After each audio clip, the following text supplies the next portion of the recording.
صيحت لي اللي بتشاهدني اللي انا سمعتك انك بتصيح لا تغالط. يا السلام عليكم يا رجال، كيف انتم اخواتي مباركه؟ ادري اني انا ناقبت عليكم في رمضان، خلي صوتكم يرتاح شويه. انتم داري انه رمضان مش حق سياح، سمعتوا؟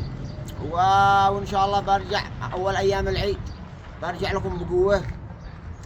وكل عام وانتم تصيحوا، انتم دارين الموقع حقي قبل جسر جولة عمراء امام سوق العرولي. أمانة أول ما تشوفوني صيحوا من قلبكم. وبالنسبة أيضا معانا عرض، تعالوا أنا أقول لكم تعالوا.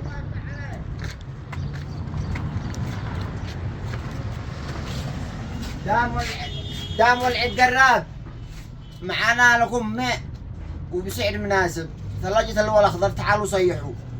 هيحسب لكم مع التوصيل من 1300 مع التوصيل. واي واحد ذا عرس بعد العيد ولا شيء، جو صيحوا الثلاجة الأول أخضر بيبيع أمانة مع التوصيل من 1300. بارد ثلج هش، هذه تسوي أهم شيء ذي عرس قريب. تعالوا اغتنموا الفرصة. الموقع والعنوان بحط لكم في صندوق الوصف، غير الله جو بس وصيحوا.